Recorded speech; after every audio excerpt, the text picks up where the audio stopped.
ఒకవేళ మనలో ఈ తౌహీద్ గనక ఏ విధంగా రావాలో ఆ విధంగా వచ్చేసింది అంటే మన పూర్తి జీవితం ఇప్పుడు ఎలాగైతే ఉంటుందో అలా ఉండదు, మారిపోతుంది. ఎందుకని? తౌహీద్తో పాటు ఆచరణ చాలా ముఖ్యం. మరి ప్రవక్త ముహమ్మద్ సల్లల్లాహు అలైహి వసల్లం యొక్క సహాబాలు వారు ధనవంతులుగా ఉన్నా పేదవారిగా ఉన్నా ఎలా ఉన్నారు? ఒక 2 సంఘటనలు చెప్తాను, జాగ్రత్తగా వినండి. ప్రవక్త ముహమ్మద్ సల్లల్లాహు అలైహి వసల్లం యొక్క సతీమణి ఆయిషా సిద్దికా రజియల్లాహు అన్హా వారు ఉన్నారు. ఇంట్లో ఉన్నప్పుడు ఒక స్త్రీ వెళ్తూ ఇంటి గుమ్మం దగ్గర నుంచి ఒక అరుపు అరవడం జరిగింది. తినడానికి ఏమైనా ఉంటే ఇవ్వండి అమ్మా అని. బయటకి చూస్తే ఒక తల్లి తనతో పాటు 2 కుమార్తెలు ఉన్నారు. ఆయిషా సిద్దికా రజియల్లాహు అన్హా వారు ఇల్లు మొత్తం వెతికారు. వెతికితే కేవలము 3 ఖర్జూరాలు ఉన్నాయి. అల్లాహు అక్బర్, సుబ్హానల్లాహ్. చూడండి, ఎలాంటి ప్రవక్త సర్వ మానవాళి కోసం రహమతుల్లిల్ ఆలమీన్గా చేసి పంపబడినటువంటి ముహమ్మద్ సల్లల్లాహు అలైహి వసల్లం యొక్క ఇంట్లో కేవలం 3 ఖర్జూరాలు అల్లాహ్ ఆకాశం నుండి పంపించాడు.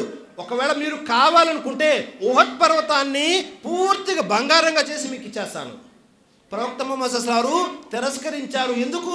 వదిలి వెళ్ళవలసిందే కదా. అలాంటి వారి ఇంట్లో కేవలం 3 ఖర్జూరాలు ఉన్నాయి. 3 ఖర్జూరాలు తీసుకొచ్చి ఇవ్వడం జరిగింది. వారికే ఇచ్చేశారు పూర్తిగా, ఏమీ లేదు ఇంట్లో. ఆ తల్లి 2 కుమార్తెలకి ఒక్కొక్క ఖర్జూరం ఇచ్చింది. 2 తినేశారు, అంత ఆకలిగా ఉన్నారు. 3వ ఖర్జూరం తిందాం అనుకునే లోపు ఆ పిల్లలు మళ్ళీ అడిగారు, అమ్మ ఆ ఖర్జూరం కూడా ఇచ్చేవా అని. కన్న తల్లి పిల్లలు అడుగుతూ ఉన్నారు, ఇవ్వాలా వద్దా? కన్న తల్లి యొక్క పరిస్థితి ఎలా ఉంటుంది అంటే పిల్లలు కడుపు నిండా తింటే ఏమి తినకుండా కూడా ఆ తల్లి కడుపు నిండిపోతుంది. అలాంటి ప్రేమని అల్లాహ్ పెట్టాడు. ఇది గమనించదగ్గ విషయం, మొదటిది. రెండోది, అది ఇచ్చేసింది. ఆ 3వ ఖర్జూరం కూడా తినేశారు, వెళ్ళిపోయారు. ప్రవక్త ముహమ్మద్ సల్లల్లాహు అలైహి వసల్లం ఇంటికి వచ్చిన తర్వాత ఆయిషా సిద్దికా రజియల్లాహు అన్హా వారు చెబుతున్నారు ఈ సంఘటన పూర్తిగా. చెబుతూ ఉంటే ప్రవక్త ముహమ్మద్ సల్లల్లాహు అలైహి వసల్లం వారు ఏమన్నారు తెలుసా? ఈ ఒక్క ఖర్జూరం చాలు ఆమెను నరకం నుండి కాపాడబడి స్వర్గంలోకి వెళ్ళడానికి. అల్లాహు అక్బర్, ఆచరణ చూడండి.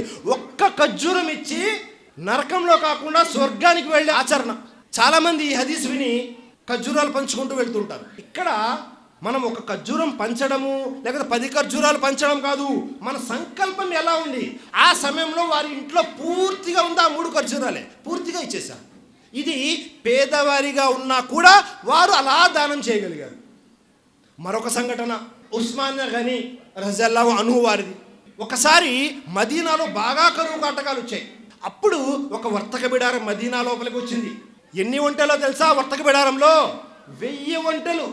1000 ఒంటెలు, దాని మీద ఆహార ధాన్యాలు. కరువు కాటకాలుగా ఉన్నటువంటి సమయంలో వచ్చింది. ఆ మదీనా నగరంలో ఉన్నటువంటి వ్యాపారస్తులందరూ వచ్చేసారు ఉస్మాన్ వారి దగ్గరికి.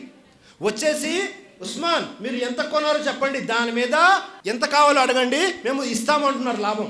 మీరు 10 రూపాయలకు కొన్నారా, 12 రూపాయలు ఇస్తాం. సరిపోదా? 13 ఇస్తాం. ఉస్మాన్ వారు అంటున్నారు, లేదు నాకు ఇంకా కావాలి. 13, 14, 15 దాకా వెళ్ళింది. 10 రూపాయల సరుకుని 15 రూపాయలకు కొంటాం, మీరు ఏమి కొన్నా దీనికంటే ఇంకా ఎక్కువ ఇస్తారా అన్నారు. మీకు ఎంత కావాలి అంటే 10 రూపాయలకి 90 రూపాయలు లాభం కావాలి అంటున్నారు. 10 రూపాయలకి 90 రూపాయలు లాభమా? ఎవరైనా ఇస్తారా? నాకు ఇచ్చేవాడు ఉన్నాడు, మీకు వద్దకపోతే వెళ్ళిపోండి అన్నారు. లేదు మాకు వద్దులని వెళ్ళిపోయారు. ఎవరు ఇచ్చేవాడు అని అనగానే అల్లాహ్ అని తెలియజేశారు. పూర్తిగా 1000 ఒంటెల మీద ఉన్నటువంటి ఆహార ధాన్యాన్ని పేదల్లో పనిచేశారు. అల్లాహ్, 1000 ఒంటెలు, దాని మీద ఆహార ధాన్యం.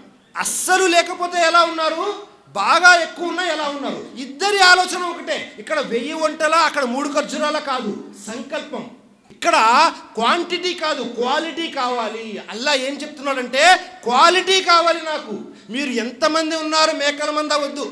అందులో ఎవరు నిజంగా ముస్లింలుగా సహీ ఈమాన్, నిజమైనటువంటి విశ్వాసంతో ఎవరున్నారు. అల్లాహ్ దైవప్రవక్త ముహమ్మద్ సల్లల్లాహు అలైహి వసల్లం తెలియజేశారు, ప్రళయానికి ముందు ముస్లింల మీద ముస్లిమేతరులు ఎలా విరుచుకుపడతారు అంటే ఒక ఎంగిలి విస్తరాకు మీద కుక్కలు ఎలాగైతే విరుచుకుపడతాయో అలాగ విరుచుకుపడతారు. సహాబాలు అడిగారు, అదేంటి ప్రవక్త, ముస్లింలు తక్కువగా ఉంటారా? లేదు, చాలా ఎక్కువగా ఉంటారు. ఎంత ఎక్కువగా అంటే సముద్రం మీద నురగ ఎలాగైతే ఉందో అంత ఎక్కువగా ఉంటారు. కానీ వారిలో 2 విషయాలు వచ్చేసి ఉంటాయి. ఒకటి, ప్రపంచం అంటే అమితమైన ప్రేమ.